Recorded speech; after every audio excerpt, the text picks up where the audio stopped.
ആഗോള നിക്ഷേപക ഉച്ചകോടി കേരളത്തിന്റെ വ്യവസായ രംഗത്തിന്റെ നാഴികക്കല്ലെന്ന് KSIDC ചെയർമാൻ സി ബാലഗോപാൽ.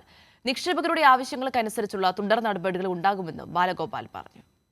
ഈ ഇൻവെസ്റ്റ് കേരള ഗ്ലോബൽ സമ്മിറ്റ് എന്ന് പറയുന്ന ഈ സംരംഭം ഒരു മൈൽ സ്റ്റോൺ ആണ്. അതായത് ഇവിടെ വന്നിരുന്ന നൂറുകണക്കിന് സംരംഭകരും ഇൻവെസ്റ്റേഴ്സും അവരുടെ പ്രൊപ്പോസൽസും എല്ലാം പരിശോധിച്ച് അതിൻ്റെ നല്ല സൂട്ടബിളായിട്ടുള്ള ഡോസിയേഴ്സ് ഉണ്ടാക്കി അടുത്ത സ്റ്റെപ്സ് എന്താണെന്നൊക്കെ ഉള്ളതിന് ഓരോന്നിനും ഒരു സെല്ലും ഒരു ടീമും ഒക്കെ രൂപീകരിച്ച് വലിയൊരു പ്രക്രിയയാണ്. ഇനിയും എനിക്ക് തോന്നുന്നു KSIDCയും ഹോൾ വ്യവസായ വകുപ്പും പിന്നെ ഇതുമായിട്ട് ബന്ധപ്പെട്ട ബാക്കിയുള്ള വകുപ്പുകളൊക്കെ തന്നെ will be very busy for the next.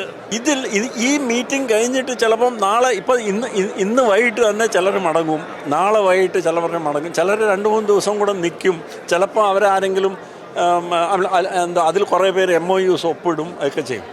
എനിക്ക് തോന്നുന്നു that is important, but that is not the crucial thing. Because ഇവരുമായിട്ടുള്ള കോണ്ടാക്റ്റ് പ്രകാരം നടന്നുകൊണ്ടിരിക്കുന്ന ഇനീഷ്യേറ്റ് ചെയ്ത പ്രോസസ്സുകൾ കണ്ടിന്യൂസ് ആണ്. അതെല്ലാം നടന്നുകൊണ്ടിരിക്കും.